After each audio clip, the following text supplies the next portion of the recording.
Gabby Petito was set for the adventure of a lifetime, a trip around the country, seeing amazing things, and living the van life with her boyfriend, Brian Laundrie. And all of this was going to be shared very publicly on social media.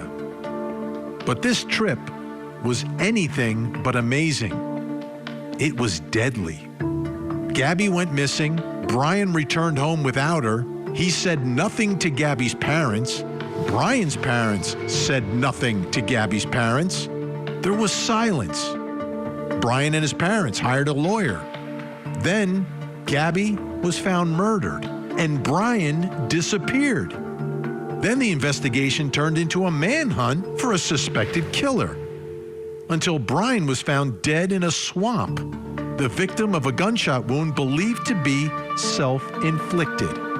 As all of this played out, there were still many unanswered questions and very little known about the evidence and the killer, Brian Laundrie. Tonight, we will see some of the newly released images, affidavits, and information connected to this case straight from the FBI files as we investigate the tragic murder of Gabby Petito. I'm Vinnie Politan. Thank you so much for joining us this hour. We're going to go through some of the evidence that has now been released by the FBI related to the Gabby Petito murder. Now, what's important here, there was never a trial in this case. You know, a lot of these cases, you figure out who did it, what they did, you bring them to court, you put them on trial, and the public can see what they did. And then the jury sits in judgment, and then the judge sentences the killer. That didn't happen here because the killer didn't have the guts to show up. The killer went off. He's gone.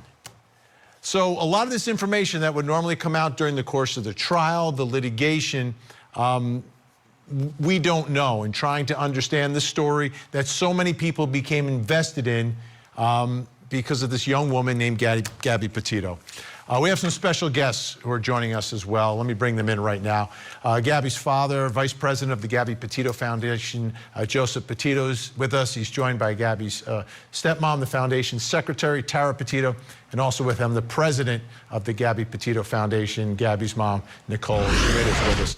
Thank you all for joining us. Nicole, can we start this hour by taking a look at your shirt and then explain to folks who may not know what that means, what it means? So I wore this shirt during the impact statement reading, and it was because it was a way to say F you, Roberta, in a very subtle way. And while I was reading it, Tara and I both wore them so we could kind of say it without saying it.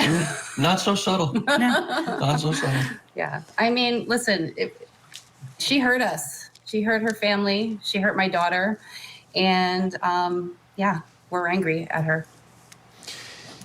And as we sit here tonight, one of the things we're going to be talking about is the information that came out from the FBI. And what I'm not clear on is how much information have they shared with you prior to this stuff becoming public? And have you gone through it all? Did all of you want to learn as much as you could about what happened and things that, you know, you may not have known prior to the investigation? No. So we didn't know anything that came out, I guess, today and was it a couple days ago? We were not aware of any of that. Obviously, Brian had a lot of mental health issues, and we just wish that he got the help that he needed. There is a suicide hotline. I think it's 988. I actually talked to my kids to make sure that they know that that hotline is available, just to make sure that if you are in those dark places that you need to talk to somebody and get the help that you need. I think it's important for us to all know that that's out there to help. There's also another number, if I can give it to you. It's the Substance Abuse and Mental Health Hotline. That's 1-800-662-HELP. That's also another area that you can talk to somebody and let them know what's going on, and upstairs, and hopefully get the help that you need to not see something like this happen again.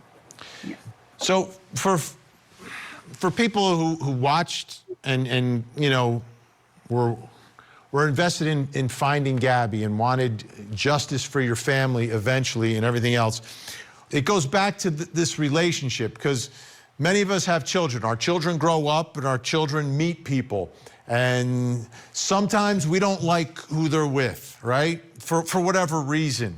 Did any of that exist prior to this? Was there any sort of hesitation from your part that, oh, I don't know about this guy? Or was he able to sort of cover that enough that it didn't really become obvious or even show its face that there was another side to the young man that Gabby was with?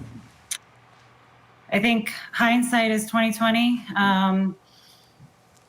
Were there signs that we can look back at? Probably, but not of the mental health issues that were going through his head. None of that. We weren't aware of any of that.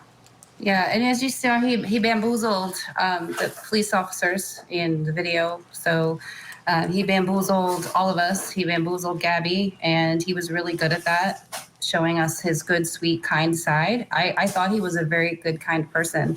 I didn't see anything that would scare me or freak me out with him. Yeah, I don't want to talk much about Moab tonight in the police department for obvious reasons, but that was an observation I think that all of us made at the time. Like, he's speaking, he's kind of taking charge, and again, we're looking at it in 2020 hindsight, whatever. But the way he tries to take control of the situation and the narrative, I thought was indicative of his personality, which was like, oh, I just like nature. I like to play the guitar, but there was something else at play in all of this. From the information that you've learned now, was there anything outside of the mental health issues that really surprised you or kind of, you had to take a second look at it and say, oh, wow, I wouldn't even have considered that or thought that? We didn't get a lot of we got none of the reports that recently came out, and they're difficult to read for us, for obvious reasons. But no, anytime that we've ever had an interaction with Brian, he was always, I would assume, on his best behavior. So we didn't see that side. We didn't see those flags. But now that we know that those flags existed, we're going to try and send that message out there to pay attention to those things and hopefully give people information that wasn't readily available to us at the time, and really push that message out there. So a couple of things I wanted to talk about here. One of them is a witness who encountered Gabby at a gas station. This took place on August 27th, 2021, just a few days before. And according to the reports and interviews, the individual they believed to be Gabby went into the gas station to ask for directions to Yellowstone, told the attendant they were going to camp in every national park, but then locked herself in the bathroom and was heard to be crying for a few moments. Yeah, we don't know if that's true or not. I mean, a lot of witnesses came forward, and I skimmed through this today quickly, and I saw some stuff that could or could not be true. So you think I think they were just unconfirmed reports. So it could be like people trying to inject themselves into what was obviously, the biggest story in the country at the time. I mean, could be. We kind of perused through it. We just got it today. Actually, my file wouldn't even open, so there was nothing that I could really look into and see. So, I mean, people try to interject themselves. Or it was just a mistake. Or it could have been that. Yeah. We saw one report showed from August 28th they interacted with Gabby or saw Gabby, and we know that can't be true. So. But it also they were just trying to help. Maybe they thought they saw her. Maybe it's definitely a possibility. There's also a letter from Gabby to Brian. Would it be okay if I read that? Or do you not want to hear that? Yeah. You tell me, okay? Okay. That's okay. Brian, You know how much I love you, and I'm writing this with love. Just please stop crying and please stop calling me names because we're a team and I'm here with you. I'm always going to have your back. Sorry I got upset over a dumb piece of paper, but I just wanted to do that with you. You know, really, this is all your fault because you're into all this cool stuff I couldn't quite read that word. I don't know if it was shattered or sheltered from. So just try to understand. Yes, I can be a child sometimes.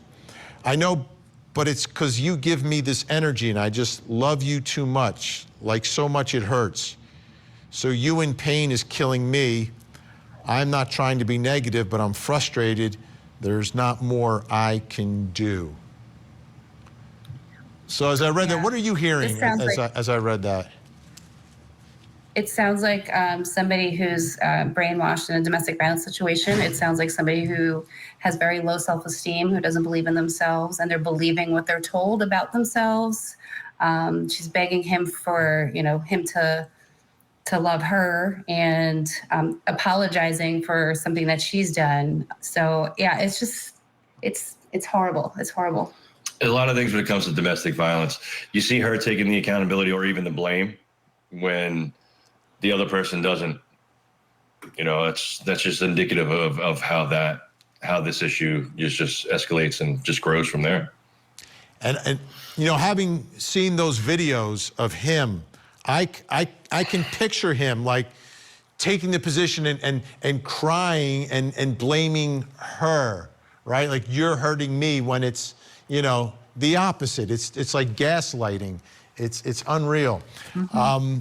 So it's easy to take the blame when you don't want to have the what's coming if she doesn't. The consequences were probably even worse. So again, assumptions, but based on the things that we saw, read, it's just the same thing over and over. And her story is not unlike thousands of others before. That's why we started the foundation, so we can help others and stop this from happening. And the foundation has some events coming up, right? What do you have coming up?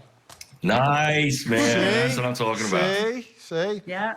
I know we have a couple things coming. There's a golf outing coming up in June, later this month. So there's a golf outing coming up Friday. Unfortunately, right now, ticket sales have stopped, but we do have an amazing raffle. It's a CrimeCon tickets. It's 2 tickets to CrimeCon 2025. VIP gold passes, yep. 2 nights at the Gaylord Rockies. I've never remember. So we will definitely be there. CrimeCon is a wonderful event. It creates a lot of awareness. People come from all different places looking for answers for themselves. They have missing flyers everywhere.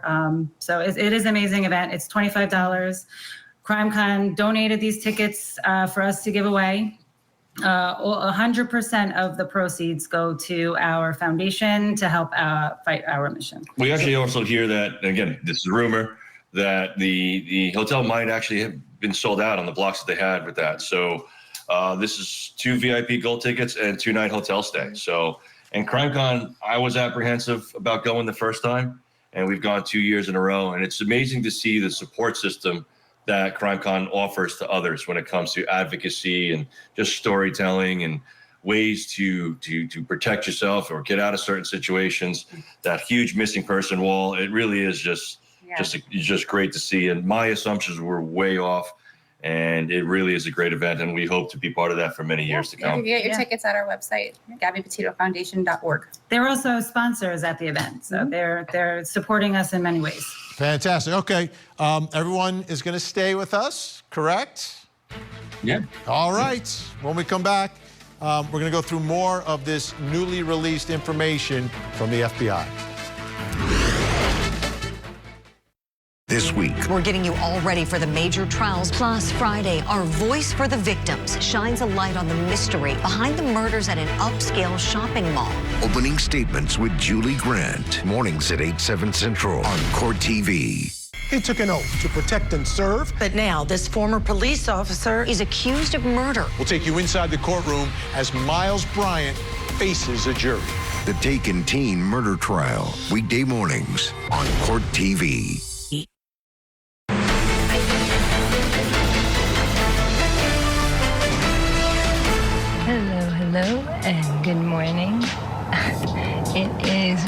really nice and sunny today. It's only 10 o'clock in the morning, but it rained all afternoon yesterday.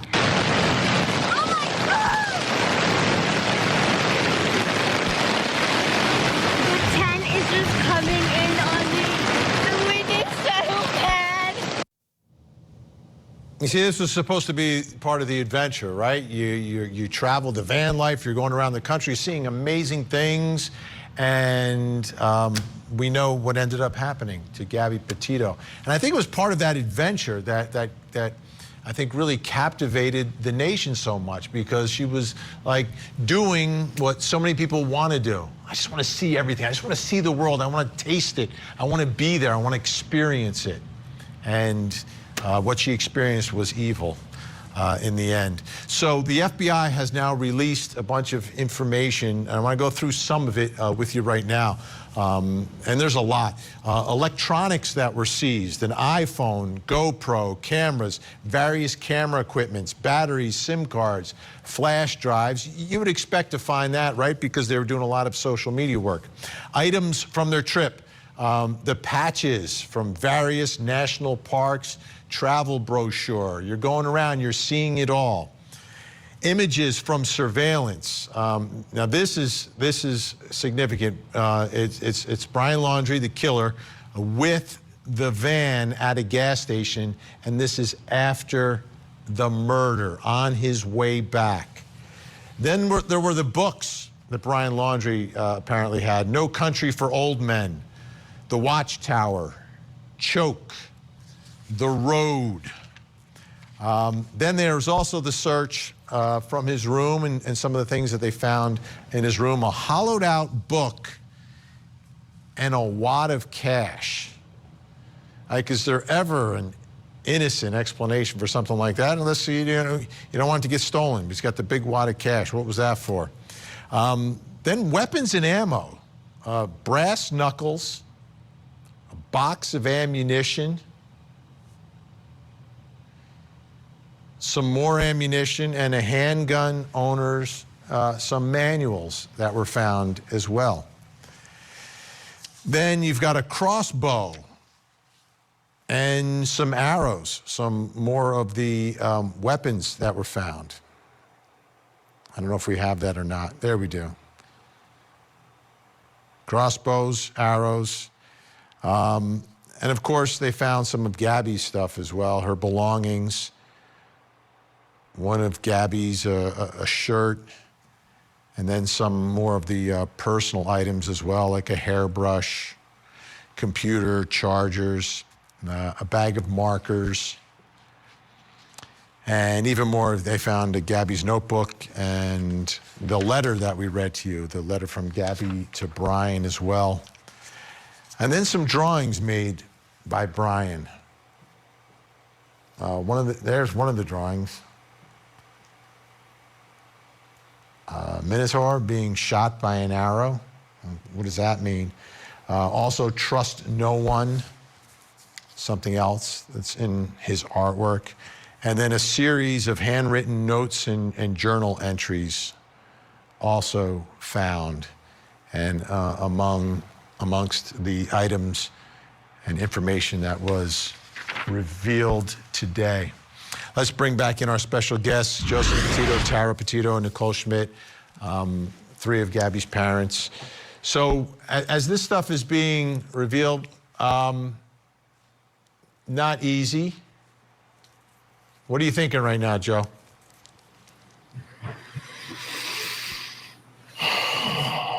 A lot that I probably can't say, but it's just a shame that some of the stuff that he had going on upstairs just didn't get the attention that it needed. So this particular situation didn't happen. And it happens a lot, I mean, here are the facts that we figured out with domestic violence. You want to lower the murder rate, help domestic violence. You want to, help the suicide rate, help domestic violence. You want to help the drug abuse and alcohol addiction, rate, help domestic violence. You want to help, all these things all stem from domestic violence. Yeah. So and mental health, it all goes back to mental health. I mean, I don't know. Sorry for the noise in the background. We have a lot of people staying here. I apologize. That's okay. That is fine. Nicole, did his parents know about this? Do we know if his parents knew about all the things he was dealing with and going through? I don't know what they knew and didn't know. I feel like, how do you not know something like that's going on with your child, and how do you not get help for them? But again, I don't know for sure. If they did know, it's a shame on them, and if they didn't, we just don't know if they did. So, how much? I think there was that school. It was at that school shooting where the parents are being held accountable, right? So I mean that wouldn't be up for us to determine, but yeah, let them figure that out. It's a shame. It really is. How much of a role do you think them spending so much time together in those close quarters played in all of this? And it wasn't the first time that they did that. They went on a previous trip as well. So I don't think that played as much as a factor as people believe it to be. At least my opinion is that she just was done with the relationship and wanted to leave, and that's how we got to where we are. Because now you take the power away from that person, and when you take that power away, they'll do anything they can to regain it, or just make sure no one else can have it. So yeah, I think she was broken down at that point, and it was time to end things, because Gabby was a strong person. You know, people might not see her as a weak girl, but she was very strong and tough. So it was shocking to us that she was even going through this. And the worst time to leave a domestic violent relationship is when you leave. It's the most dangerous. It's the most dangerous time is when you leave. not just for the victim as well, also for law enforcement. When law enforcement gets called to the domestic violence calls, it is the most dangerous call for them too. So that's why we're advocating for that lethality assessment in all the states. We're just going to keep knocking them down one by one. And what was the status of the relationship? Were they ever engaged? Were they not engaged? What was going on there? They were engaged, but they had put that on hold to take the trip. They weren't really rushing or worried about it. That's what I was told. So, there wasn't even a ring. It was just they were engaged, and that was it. Another special guest star tonight. This is fantastic. Yeah. I'm trying to get him to go around. I'm sorry. Go. Go. Live now. TV, right? It's called Real Life. That's what it's called, Real Life. Real life. I apologize. I was trying to get him to go the other way. That's okay. He interrupted a live the other day. We have the dog. We have the dog. Yeah. All right. As we run out of time tonight, final word tonight on people who are thinking about Gabby tonight. What do you want them to be thinking about? For me, it's if there's a trip, take it. I mean, don't stop your life. Live life to the fullest. Gabby loved to go on adventures. It's something that it was in her. She loved to see you laugh and dance. So just keep living life and try to be as happy as possible. Yeah. Yeah, you don't have forever. So and be kind to everyone, because you do not know what someone is going through. So, show kindness. You might change somebody's life just by giving them a compliment. And, definitely mental health issues need to be taken care of. We all need to work together. And if you have a friend that comes to you with some issues, don't judge. Try to help and be patient and kind, and help them get the resources, hold their hand and be there for them. Any last words, Joe? No, you guys have the substance abuse and mental health hotline, the suicide hotline 988, the national domestic violence hotline 1-800-799-SAFE. These are numbers that not only do you need to know, but make sure your children know. And the one thing we realize more than anything else is a lot of people don't know what resources they have at their disposal, and these are numbers that could significantly help reduce some tragedies. So. Please write them down. Please talk to your loved ones about them so they know about them. All right. Big thank you to all three of you. I know this stuff was just coming out, and we appreciate it.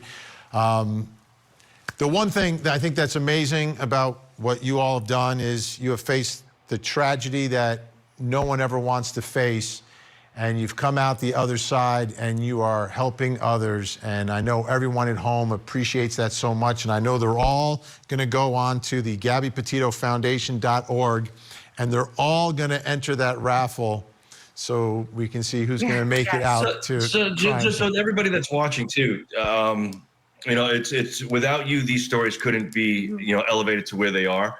So, you know, it's as great as Vinnie is, and as great as, you know, other, you know, the social media, you know, influencers are and stuff like that.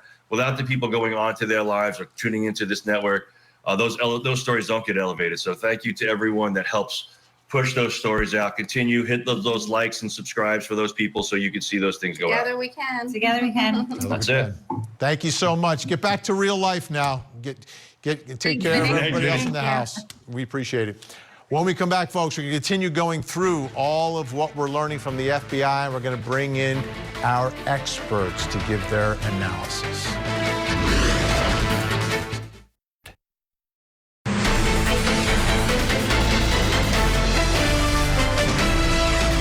you tend to have a lot of anxiety and stress? I have a lot of anxiety. And what's his name? Is it Brian? Is he usually pretty patient with you? Yeah, but it just makes me upset. I know that he definitely gets frustrated with me a lot because I have a lot of anxiety, and he definitely has anxiety too. Oh, that could be a bad combo if you both have anxiety. You know, I have anxiety too, and you know, my girlfriend's really, really calm, and she has a way of taking my anxiety and bringing it down. But my ex-wife, that's why she's my ex-wife. I'm just sharing. I know it's a little personal, but to help you understand, we would feed off each other's anxiety and it would spiral.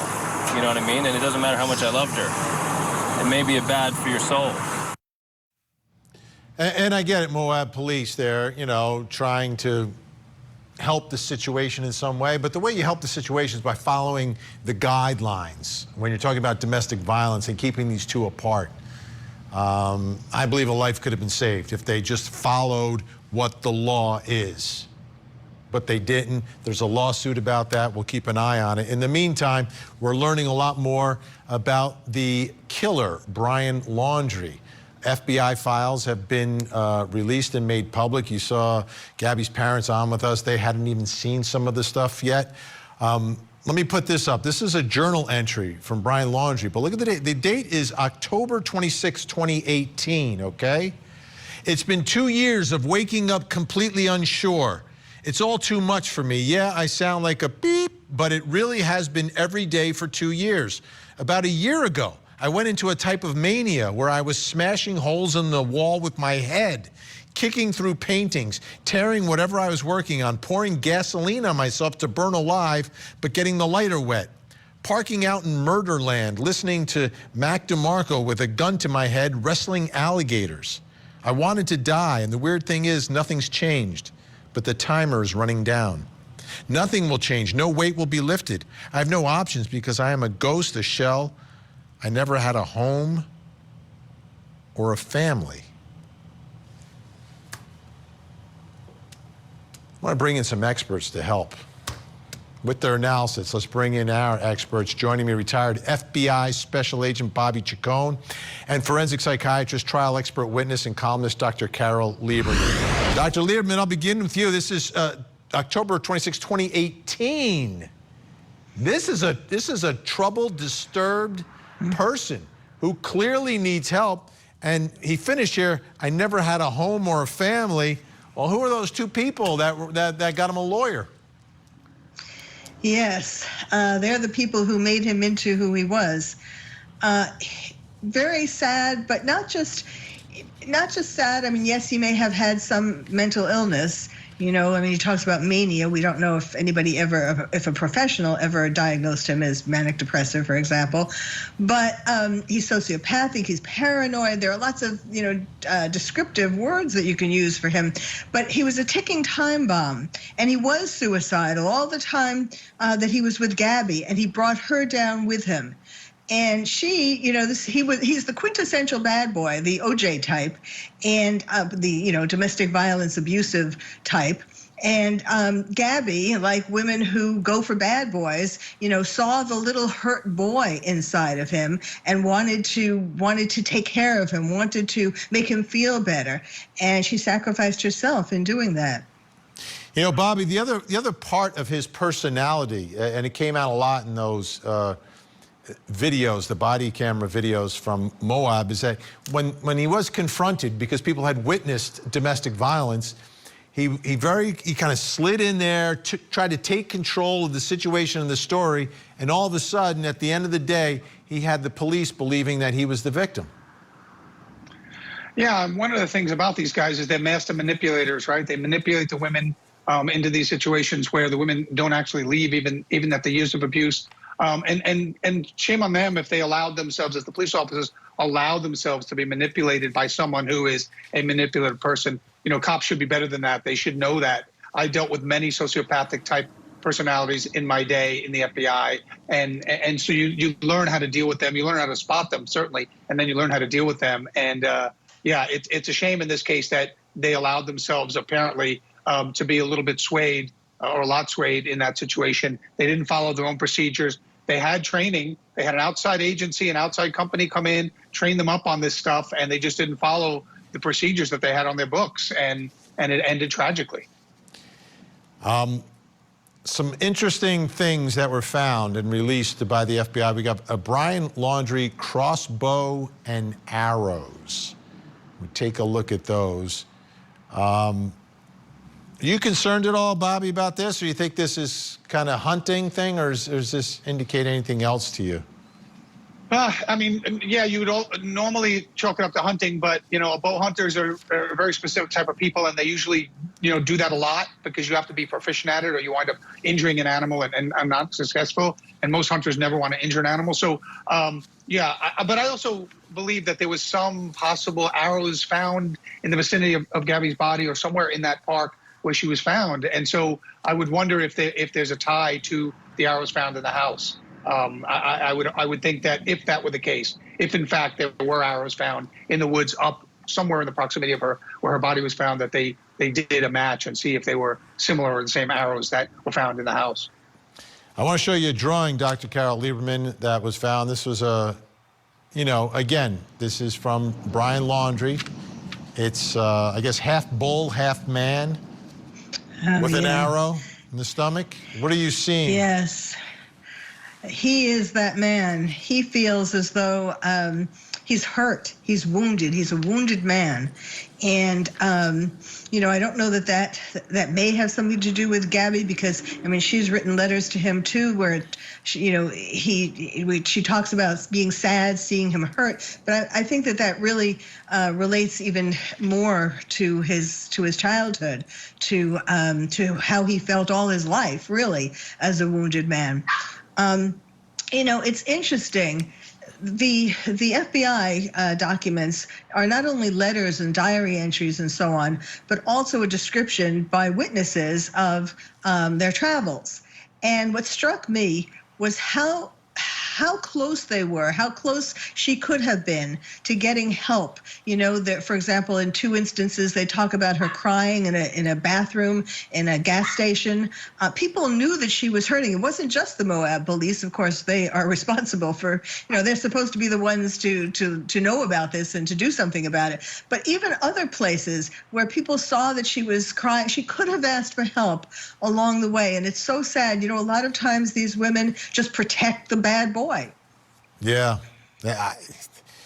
it's difficult to fathom, because we all imagine our own children, those of us who have daughters, being in a situation like that where the self-esteem maybe goes a little bit lower, and then this guy is controlling them. Now, there was a series of books that were found as well, a book list. I'm going to read some of them and descriptions of what they're about. You got No Country for Old Men, written by Cormac McCarthy. Crime thriller, follows the aftermath of a drug deal gone awry in a remote section of Southwest Texas. It's an incredibly violent story that follows the killings of a sociopathic hitman. Choke, written by Chuck Palahniuk. This story follows a protagonist, a sex addict and con man, who devises a scheme of pretending to choke at upscale restaurants in order to take money from those who save him. Interesting there, right? The Road, also by Cormac McCarthy. post-apocalyptic novel that follows the grueling journey of a son and a father as they travel months across the destroyed, barren American landscape after almost all human life was wiped out, taking that trip across the country. And then this one, The Watchtower, an illustrated religious magazine published by the New York-based Jehovah's Witnesses. Bobby, anything there jump out to you? Well, other than The Watchtower, which I was familiar with when I lived in New York, and some of the people, the rest of them all seem violent or manipulative. The con man one, but the rest of them, I saw the movie The Road and No Country for Old Men, obviously, but extremely violent movies, male protagonists, males carrying violent personalities. So that's what jumps out at me. These are violent books. These are not feel good books. These are not like light summer reading books. These are heavy books. They were heavy movies, and they're heavy books to get into. And when you're reading and diving into that kind of literature over and over again, it says something about you, I think. Yeah, speaks volumes about Brian Laundrie. Okay, our guests, our experts are staying with us, Bobby Chacon and Dr. Carol Liederman. When we come back, we'll continue to go through some of these documents as we continue to learn more about the murder of Gabby Petito and the man who murdered her, Brian Laundrie. One of the most successful true crime TV shows ever. This is crazy. Now has a new home on America's original true crime obsession, 48 Hours on Court TV. Coming up next on Court TV. Ion kicks off the National Women's Soccer League, airing all season long. She scores! She's on fire! Wow! See the full schedule and find where to watch at IONNWSL.com.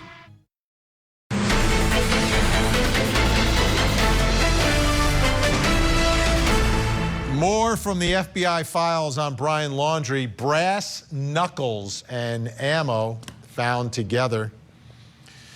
Welcome back. This is some of the stuff you would have seen perhaps at the trial or during the course of the litigation of the case that you're not going to see because there was no trial.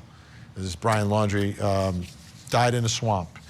Bobby Chacon, Dr. Carol Liederman still with us. Bobby, what do you think of the brass knuckles there?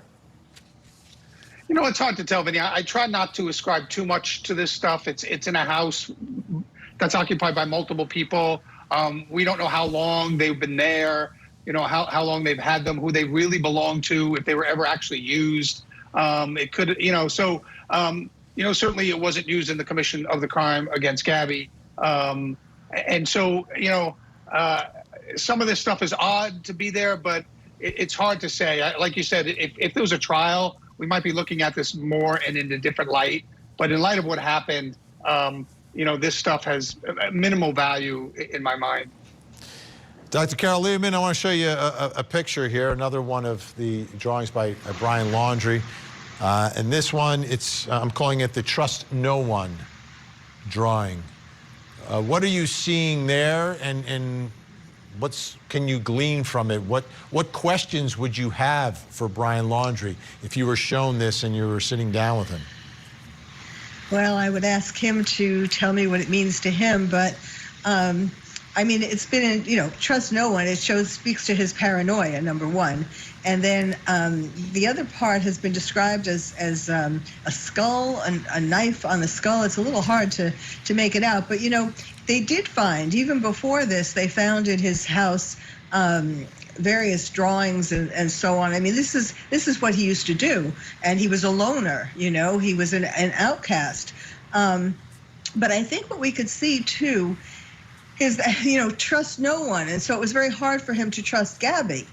And in fact, as the trip was going on, I think he was beginning to, trust her less and less, beginning to realize that perhaps when this trip is over, she's going to leave me. There's with what the FBI just released, there's this story or in a diary entry, he wrote that he described a nightmare. The ocean pours out of her blue eyes and the fire is out. With one word, the pain is gone. Brian, oh, how sweet she is to say we should get together. But when you walk out that door, she'll be gone forever again. You're blank back in the car, haunted by the eyes you'll never look into again. The pain burns fresh because you know it's just tonight. You wake up and you're both free. So I think he thought from the very beginning that she was too good for him. They were separated literally by train tracks. They were each on different sides of the tracks, and she was on the more affluent side, and he was, on the less affluent, the poorer side. So I think just in general that he always had this fear that she was going to leave him. And, when you have that fear, you get angry at the other person because you're sort of imagining, yes, you're going to leave me. Why are you going to leave me? And your mind takes that down the road, and you get angry at the person. Bobby, when this was happening and when Gabby was found, and it's obvious that she was killed, she was murdered, it was homicide. And then Brian Laundrie goes missing, and then there was the search, and then there was the silence from the parents. In investigating this case, to get to the truth of who knew what when, how would you do that if the parents aren't cooperating? How would you attempt to figure out what exactly happened here? And to get to the bottom of all that transpired? Well, that's one of the reasons you do the search warrant, to see if you can match up anything, because we don't know what people knew or didn't know, right? That's the big question. And you may never know. You can't get into people's minds. You can't force your way in there, only if they're willing to talk to you, and only then if they're willing to tell you the truth.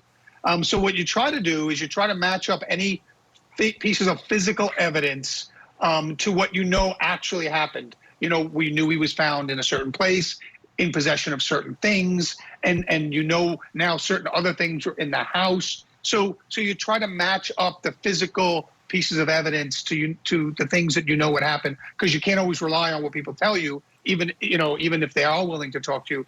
In this case, they weren't. So it's very difficult. So you just have to go along and see what physically you have, because physical evidence doesn't lie. It is what it is. You attach some meaning to it based on the other things that you find in the case. But even in the trove of writings that he had, if you see the search warrant application, there's an FBI agent there that casts some doubt as to when some of this stuff was written. In fact, they cast out on the dates that Brian used in some of these writings. Like, well, he put this date, but we really don't think he wrote it on that date. So even to the end, he may have been manipulating things even in some of these writings. Wow.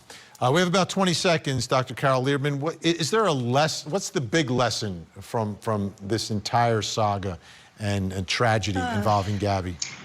The big lesson is to be more careful in who you date, and especially who you take trips across the America with. But to not just keep deluding yourself or convincing yourself because you think you love someone. As she wrote in her letter, she was madly in love with him. She said, "I love you too much." When you start to feel that you love somebody too much, that's a little red flag, and you have to start looking whether you're seeing the person realistically.